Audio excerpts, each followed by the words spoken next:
আসসালামু আলাইকুম। Recipes by village ফুডে সবাইকে স্বাগতম জানিয়ে শুরু করছি। আজ আমি আপনাদেরকে তৈরি করে দেখাবো কাঁচা আমের ঝাল মিষ্টি টক জুস বা শরবত। চলুন দেখে নিই এর পুরো প্রস্তুত প্রণালী। এখানে আম নিয়েছি, এখন এই আমের খোসা ছাড়িয়ে নেব। আমের খোসা ছাড়িয়ে নিয়েছি, এখন আমি কেটে নিব।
সব কিছু রেডি করে নিয়েছি।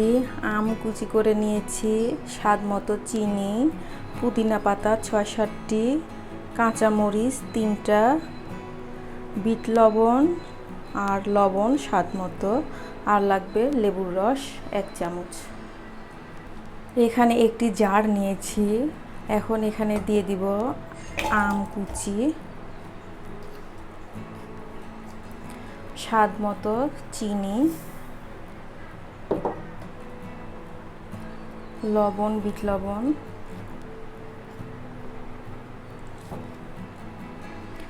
পুদিনা পাতা আর কাঁচামরিচ।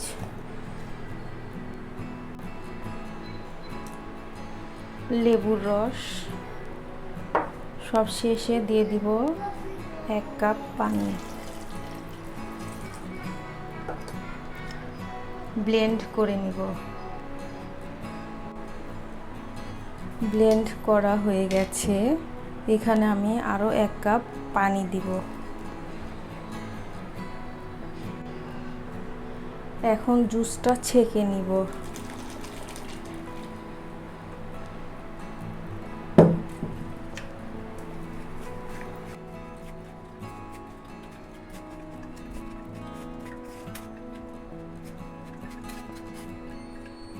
বাকি অংশটা ফেলে দিব।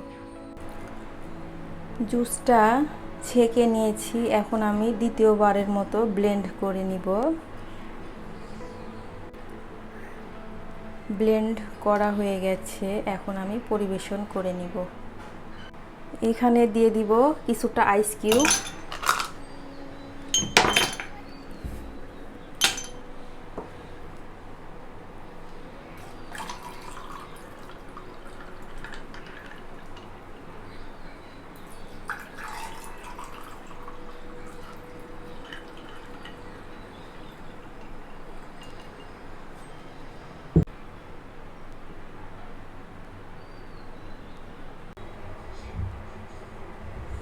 তৈরি হয়ে গেল টক মিষ্টি কাঁচা আমের জুস। ভিডিওটি যদি ভালো লাগে প্লিজ চ্যানেলটি সাবস্ক্রাইব করে সঙ্গেই থাকবেন। আজ এ পর্যন্তই, সবাই ভালো থাকবেন। আল্লাহ হাফেজ।